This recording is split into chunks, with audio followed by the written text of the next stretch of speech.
नमस्कार खुलुमखा दोस्तों बहुत ही गहरी चिंतन के बाद आज मैं ये वीडियो बना रही हूँ और ये पेपर कट देखने के बाद सच में मैं खुद सोच में आ गई हूँ कि अभी तो ये सिर्फ पेपर में आया है, न जाने पर्दे के पीछे और न जाने कितनी सच्चाई छुपी हुई होंगी। बार बार दोस्तों किसी को मौका नहीं मिलता, एक ही बार मौका मिलता है और उस एक ही बार में अपने आप को साबित भी करना होता है। TTAADC में जो भी अभी रोल कर रहे हैं, जो भी लीडर्स हैं, बेशक वो बहुत ही क्वालिफाइड और जानकार हैं और भविष्य में उनसे भी बेहतर जानकार लोग भी आ सकते हैं और ऐसा भी हो सकता है कि उनसे भी कम जानकार लोग भी उस कुर्सी पे आ सकते हैं। कुर्सी कभी किसी के लिए स्थायी नहीं है, चाहे 5 साल हो, 10 साल हो, 15 साल हो, 20 साल हो, 25 साल हो, कभी ना कभी छूटेगी जरूर। तो जिस वक्त में, जिस समय काल में हमें वो कुर्सी मिलती है, हमें वो प्रूफ करना होता है अपनी सोसाइटी को कि हाँ मैं उस कुर्सी की लायक हूँ। ईच एंड एवरी डे अपनी ओहदा को, अपनी पोस्ट को प्रूव करना पड़ता है, यस मैं डिजर्व करता हूँ या फिर मैं डिजर्व करती हूँ। TTAADC में 28 इलेक्टेड मेंबर्स हैं।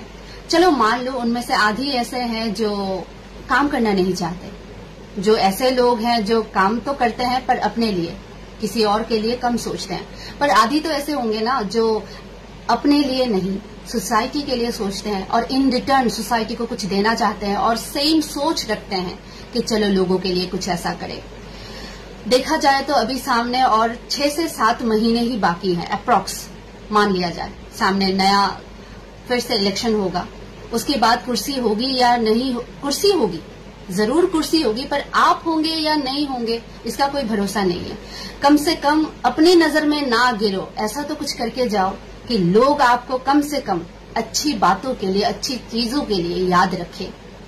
एक रिपोर्टेड न्यूज़पेपर में आपके खिलाफ इतना कुछ आना, जो भी घोटाला आना, ये सच में शर्मनाक है।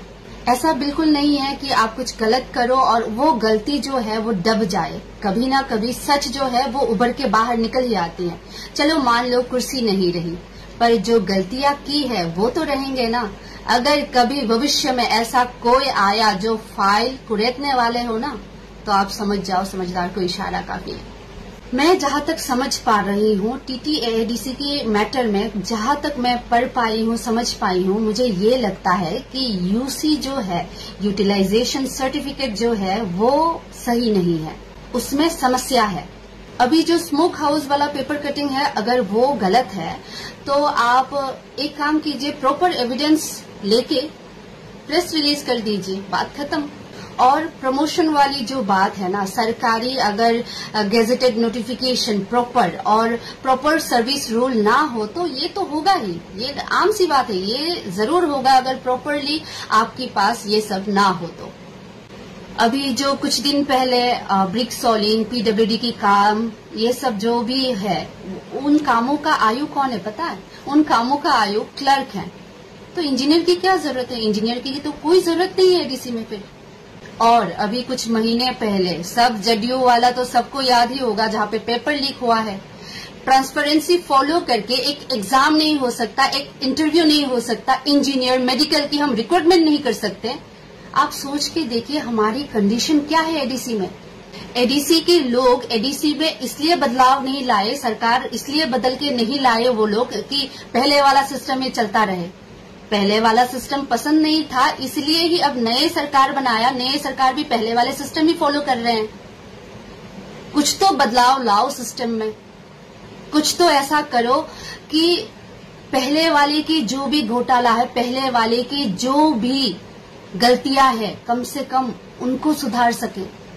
ऊपर बैठे ऊपर वाले बॉस क्या सोच रहे हैं, क्या समझ रहे हैं, मुझे ये पता नहीं है, पर मेरी नजरिए से देखिए तो ये सब जो घोटाला है, ये सब जो फेल्योर है, ये सबसे बड़ी नाकामयाबी है कि जो भी कुर्सी होल्ड करके बैठे हुए हैं ना, वो बार बार यही प्रमाण करके दे रहे हैं कि भाई हम इस कुर्सी की मर्यादा को संभाल नहीं पा रहे हैं। हमारी जो पॉपुलर लीडर कुर्सी होल्ड करके बैठे हुए हैं, मुझे तो लगता है कि जनता के प्रति अपनी नैतिकता दर्शाते हुए आपको उसी वक्त रिजाइन दे देना चाहिए था।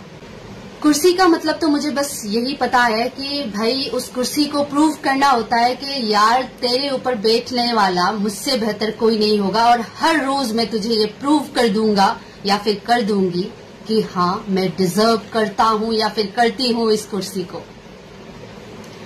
एडीसी में क्या जरूरत है पता है? एडीसी में जहां तक मुझे लगता है कि एवरी फाइनेंशियल ईयर में आपको एक ट्रांसपेरेंसी ऑडिट बिठानी चाहिए, पूरी डिपार्टमेंट को बिठा के, या फिर IAS ऑफिसर अयंगार साहब की मॉडल पे फोकस करना चाहिए। उनका मॉडल क्या है पता है?